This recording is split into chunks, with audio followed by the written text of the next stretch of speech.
Hello everyone, आप सभी का स्वागत है। तो आज मैं आपसे ट्रिकी रीजनिंग में डिस्कस करने वाला हूं how to solve the open dice. Open dice के क्वेश्चन किस तरह से सॉल्व करे जाते हैं, इसका शॉर्टकट क्या है, ये आज की क्लास में हम लोग सीखने वाले हैं। तो जल्दी से स्टार्ट करते हैं आज का सेशन। आपके सामने एक ओपन डाइस आ चुका है। आप नोटिस करिए इसको कैसे सॉल्व करेंगे। देखिए आपके सामने जो इमेज बनी हुई है, सबसे पहले हमें ये आइडेंटिफाई करना है कि कौन सा डाइस किसका अपोजिट होगा। और एक चीज समझ लीजिएगा, इस डाइस को जब हम बंद करेंगे तो आपके सामने कुछ इस तरह से दिखेगा। ये बंद होने के बाद एक पासी की तरह इस तरह से शो करेगा, लेकिन अभी ये ओपन है। तो हमसे ये पूछा जाएगा कि बंद होने के बाद कौन सा लेटर किसका अपोजिट फेस पर आएगा। अब आपके सामने अगर ऐसा फिगर बना हुआ है तो सबसे पहले हमें ये पता होना चाहिए कौन सा लेटर किसका अपोजिट होगा। अब नोटिस करिए इस बॉक्स में ए लिखा हुआ है, लेकिन कोई कंपल्शन नहीं यहाँ पर हमेशा ए ही हो। हमें बॉक्स पे फोकस करना है। अब देखिए बॉक्स नंबर 1 जो है वो बॉक्स नंबर 3 का अपोजिट होगा। अब वहां पर ए लिखा है तो ए और डब्ल्यू एक दूसरे के अपोजिट है।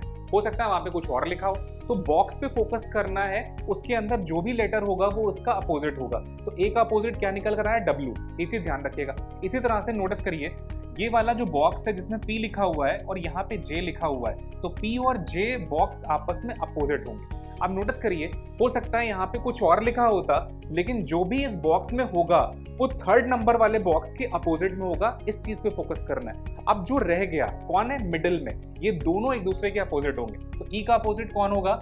टी होगा। आई होप क्लियर हुआ, समझ में भी आया। अब इसको बंद करने के बाद ये कैसा दिखेगा ये नहीं बताया जा सकता, लेकिन इसको सॉल्व करने के लिए आपको ऑप्शन की हेल्प लेनी पड़ेगी। इसी ध्यान रखिएगा। अब ऑप्शन की हेल्प कैसे लेंगे? जैसे एग्जांपल के तौर पर आपके सामने एक ऑप्शन बना है जहां पे ए लिखा है और बगल में डब्ल्यू लिखा हुआ है। अब देखिए नोटिस करिए, आप जानते हैं ए का अपोजिट अगर डब्ल्यू है तो ए और डब्ल्यू सामने वाली सरफेस पे नहीं आ सकते। और अगर ए के पास में बगल में डब्ल्यू लिखा हुआ है, दैट मींस कि वो ऑप्शन हमारा गलत हो गया। ऐसा क्यों? क्योंकि नोटिस करिए कि ए और डब्ल्यू अगर अपोजिट हैं तो सामने वाली सरफेस पे नहीं होने चाहिए। आई होप क्लियर हुआ, समझ में भी आया। आपको एक ऐसा ऑप्शन पिक करना होगा जिसमें ए का अगर अपोजिट डब्ल्यू है, दैट मींस कि अगर सामने वाली सरफेस पे ए है तो उसके अगल बगल वाली सरफेस पर डब्ल्यू नहीं होना चाहिए। दैट मींस कि अगर यहाँ वाली सरफेस पर ई है तो इसका जो अपोजिट है टी वो यहाँ नहीं होना चाहिए। समझ में आ रहा है? अब नोटिस करिए यहाँ वाली सरफेस पे अगर पी है तो पी का अपोजिट कौन है? जे। तो जे इसके पास में नहीं होना चाहिए। इस तरह से अगर फिगर आ रहा है तो ये हमारा आंसर बनेगा। लेकिन अगर पी और जे दोनों ही सामने वाली सरफेस पे अवेलेबल हैं तो वो आंसर नहीं हो सकता। इस तरह से हम ओपन डाइस के क्वेश्चन को सॉल्व करते हैं। तो ओपन डाइस के क्वेश्चन को सॉल्व करने के लिए ऑप्शंस का बहुत बड़ा रोल है। इसके अलावा आपको ये चीज जानना बहुत जरूरी है कि कौन किसका अपोजिट है। अगर ये दोनों चीजें आपको पता है तो आप क्वेश्चन सॉल्व कर सकते हैं। तो नेक्स्ट क्वेश्चन देखते हैं जल्दी से हम लोग। एक क्वेश्चन और अब आपके सामने आ चुका है। देखिए यहाँ पर अब 4 लाइन से बॉक्सेस बने हुए हैं और 2 बॉक्सेस एक्स्ट्रा बाहर हैं। अब नोटिस करिए जो 2 बॉक्सेस आपके एक्स्ट्रा हैं वो दोनों एक दूसरे के अपोजिट होंगे। जैसे 4 का अपोजिट कौन होगा? 2 होगा। अब नोटिस करिए जो मैंने आपको बताया था फर्स्ट वाला बॉक्स 3rd वाले बॉक्स का अपोजिट होगा। तो आपके सामने है। अब देखिए फर्स्ट वाले बॉक्स में 6 लिखा है और 3rd वाले बॉक्स में 5 लिखा है, तो 6 का अपोजिट कौन हो गया? 5। अब इसी तरह से 2nd वाला बॉक्स 4th वाले बॉक्स का अपोजिट होगा। तो 2nd बॉक्स में क्या लिखा है? 1 और 4th बॉक्स में क्या लिखा है? 3। तो 1 का अपोजिट क्या हो जाएगा? 3 हो जाएगा और 4 का अपोजिट क्या होगा? 2 होगा। जो हमारे सामने एक्स्ट्रा बॉक्सेस हैं वो एक दूसरे के अपोजिट होते हैं। तो ये इसका शॉर्टकट होता है जिससे आप पता लगा सकते हैं कौन किसका अपोजिट होगा। अब बंद होने के बाद हमें ये पता है 4 और 2 में से सिर्फ 4 2 में से सिर्फ एक ही सरफेस आपको शो करेगा फ्रंट में। 6 और 5 में से सिर्फ एक आना चाहिए और 1 और 3 में से सिर्फ एक आना चाहिए। तो इसके बेसिस पर आप ऑप्शन एलिमिनेट कर सकते हो और आंसर बना सकते हैं। तो आई होप क्लियर हुआ। इसी के ऊपर एक और क्वेश्चन सॉल्व करते हैं जल्दी से। अब देखिए यहाँ पर इमेज चेंज हो चुकी है। अब इसमें ये जानना जरूरी है कौन किसका अपोजिट होगा। अब आप ध्यान से देखो फर्स्ट वाला बॉक्स मैंने बोला था 3rd वाले बॉक्स के अपोजिट होगा।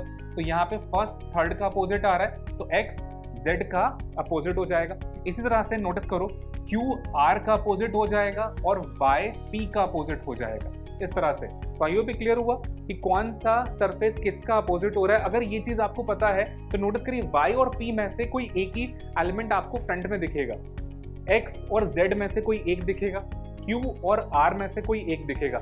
इस बेसिस पर आप ऑप्शन एलिमिनेट कर सकते हैं और आंसर बता सकते हैं। लेकिन अगर इसको ऑप्शन के बिना सॉल्व करा जाए और ये बोला जाए कि इसको बंद करने के बाद ही कैसा दिखेगा, तो ये नहीं बताया जा सकता, क्योंकि इसके बनने की चांसेस बहुत ज्यादा है। हो सकता है Y हो सकता है ऊपर हो सकता है ना हो सकता है P ऊपर हो।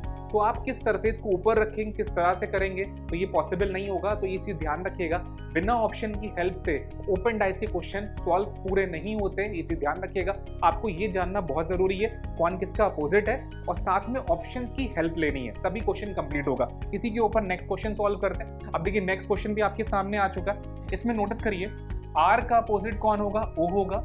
इसी तरह से B का अपोजिट कौन होगा, W होगा। और G का अपोजिट आपके सामने Y होगा। अगर ये चीज आपको पता है तो आप क्वेश्चन सॉल्व कर लेंगे, क्योंकि अपोजिट सरफेस अगर आप जानते हैं कौन किसका अपोजिट हो रहा है तो उसके बेसिस पर आप एलिमिनेट कर सकते हैं ऑप्शंस को। ये चीज ध्यान रखिएगा। तो आई होप क्लियर हो चुका है। नेक्स्ट पॉइंट पर आते हैं जल्दी से। अब देखिए नेक्स्ट पॉइंट भी आपके सामने आ चुका है। इसमें नोटिस करिएगा A का अपोजिट कौन होगा, D होगा। यहाँ पर आ रहा है D। इसी तरह से नोटिस करिए B का अपोजिट कौन होगा, E होगा। और C का अपोजिट कौन होगा, F होगा।